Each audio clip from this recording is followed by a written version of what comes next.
Oke, baik. Assalamualaikum warahmatullahi wabarakatuh. Kami dari Kampus Hukum dan kami akan mendemonstrasikan praktik Zoho atau Small Office Home Office untuk EAS mata kuliah DMJ. Perkenalkan, nama saya Muhammad Rena Hamam dengan NPM 128. Dan saya Emmanuel Felix dengan NPM 107. Oke, untuk menunjang praktik kali ini kita memakai satu router, yaitu ini Mirotic OS, dan kita memakai 3 client yang berbasis Windows. Kemudian kita memakai Windows 10 yang kita closing jadi 3. Untuk langkah pertama tentunya adalah membuka router OS-nya, lalu juga membuka pada aplikasi Windows-nya. Lalu langkah pertama yang dilakukan adalah menentukan interface dan IP address dengan cara membuka menu IP, lalu addresses. Lalu di sini akan ada muncul untuk Ether 1 dan Ether 2-nya. Nah, Ether 1 ini digunakan dari host, artinya dari laptop ke internet yang ada di luar. Sedangkan untuk Ether 2 itu adalah untuk internet network-nya. Okay, next.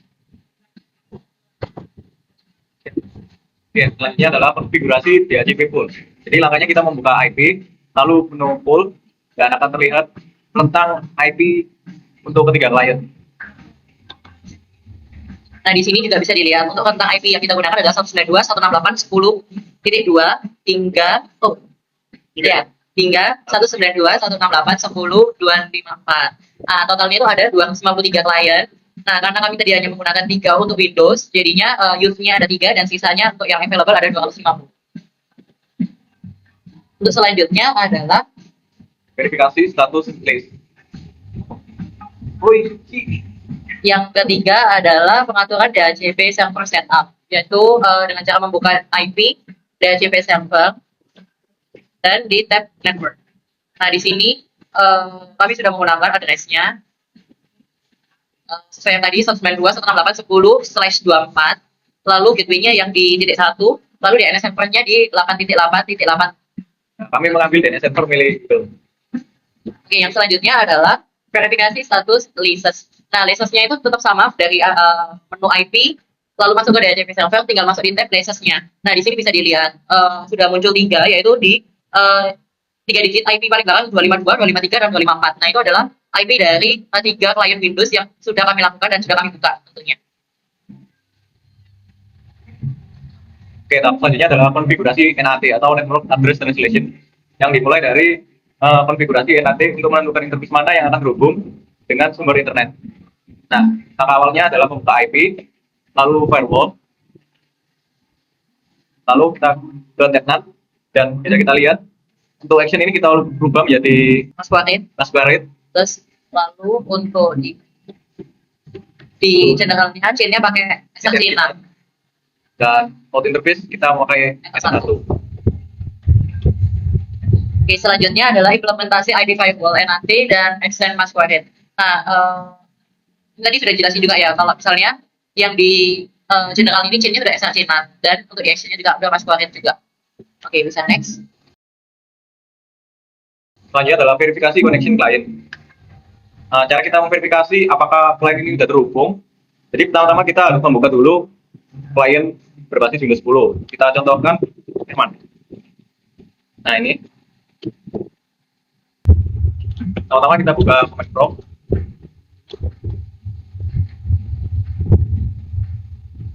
Lalu kita cek IP.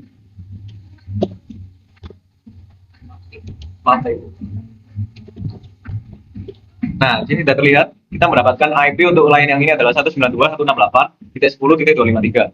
Selanjutnya, jika kita sudah mendapatkan IP tersebut, kita melakukan tes jaringan cara ping ke DNS 888.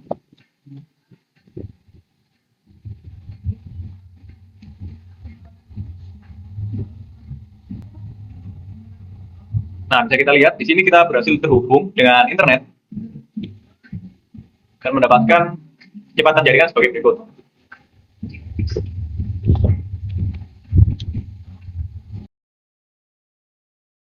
Oke, selanjutnya aktivasi web proxy.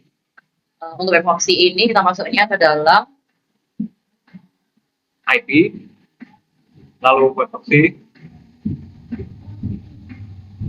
Nah, bisa dilihat untuk langkah awalnya di tab general kita harus centang hingga tulisan menjadi enable, lalu kita isi port jadi 8080, dan untuk chat administrator ini sebenarnya terserah ya, tapi di sini kita menyontohkan dengan menggunakan webmaster. Selanjutnya untuk proses pemblokiran kami pakainya di firewall, lalu di filter host. Nah di sini itu ada dua yang sudah kami terapkan. Yang langsung di drop itu adalah di advance-nya content wns.ac.id. Lalu chain-nya pakai forward, lalu action-nya pakai drop. Lalu yang kedua ini itu adalah host yang nggak sepanjang hari, tapi ada dalam waktu tertentu. Jadi kita mencontohkan untuk memblokir dengan dua cara ya. Cara yang pertama kita memblokir selamanya, dan yang kedua kita memblokir hanya di return waktu tertentu. Untuk yang kita blokir sepenuhnya nanti adalah wns.ac.id. Untuk yang kita blokir dari waktu rentan tertentu cuman tribunnews.com. Nah untuk di generalnya tetap sama menggunakan chain forward, lalu di actionnya juga pakai actionnya adalah drop. Nah untuk waktunya pembedanya itu tadi kan waktu. Nah kalau ini waktunya dibuat dari jam 13.00 sampai 13.15. Jadi nanti di waktu rentan waktu tersebut webnya itu akan nggak bisa dibuka, khususnya yang pada tribunnews.com.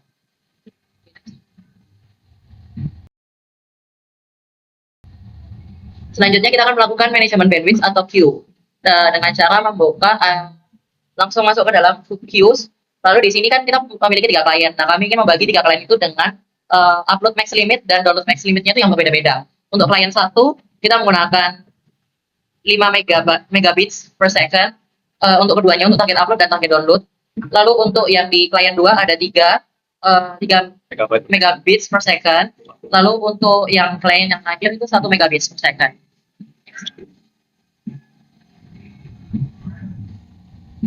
Oke, selanjutnya langsung kita coba saja seberapa akurat queue yang telah dibuat.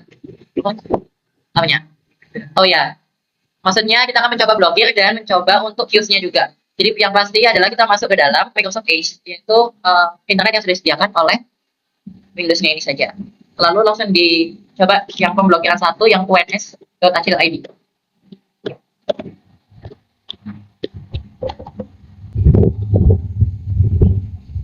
Oke, di sini untuk uns.ac.id-nya sudah Berhasil blokir. terblokir. Jadi kita tidak bisa akses web uns.ac.id karena kita sudah atur agar tidak bisa diakses. Nah, kita di sini mau menunjukkan perbandingan antara website yang kita atur untuk tidak bisa diakses dan website yang bisa dibuka. Nah, tadi kan kita sudah men-set Tribunnews-nya itu akan diblokir di jam 13.00 sampai 13.15. Nah, karena sekarang ini masih belum jam segitu, sekarang masih di 12.05, jadinya Tribunnews-nya masih bisa dibuka. Nah, sekarang kami ingin mendemokan jika jamnya itu kami majukan, apa yang akan terjadi. Pertama ini ditutup dulu tab-nya, lalu kita kembali ke Winbox-nya, lalu kita masuk ke dalam IP, firewall, di filter host. Ini kan masih inactive time, soalnya jamnya itu belum masuk itu. Nah, ini kita ubah untuk di ekstranya ini, kita ubah menjadi 12.00 hingga 13.15. Jadi kita apply, baru oke. Nah, di sini tadi inactive time-nya itu sudah hilang karena dianggap ini sudah muncul gitu ya, karena sudah sesuai masuk di range jamnya. Langsung saja kita coba di sini. Nah, ini tadi kan sudah kita ubah, jamnya udah dimajukan. Jadinya Tribunnews-nya itu tidak bisa dibuka gitu. Berarti artinya limitasi menggunakan firewall itu sudah berhasil. Lalu selanjutnya kita akan mencoba untuk speed test. Ini kita menggunakan klien kedua, klien Windows yang kedua. Untuk yang Windows kedua ini tadi itu kita set maksimal limitnya di 3. Ya, di 3 megabits per second, dan untuk hasilnya adalah di sekitar. Oke, masih nunggu.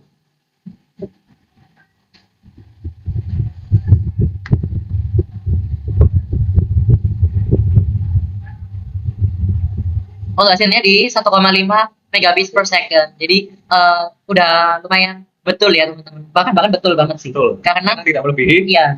3 megabit per second. Oke. Ini coba klien yang ketiga, kita langsung masuk aja ke speed testnya. Untuk yang klien 3 ini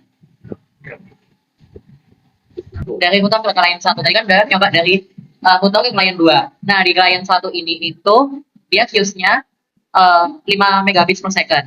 Jadi kita tes. Oke.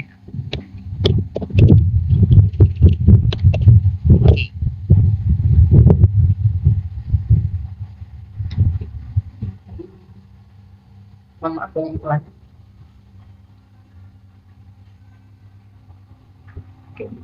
Hah? 3 menit.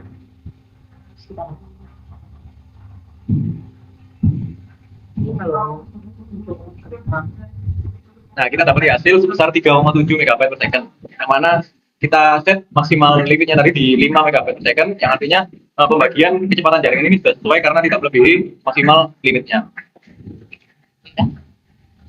Oke, sekian presentasi dari kelompok 10. Kami mohon maaf apabila ada kesalahan kata atau ada yang kurang berkenan. Terima kasih dan sampai jumpa lagi.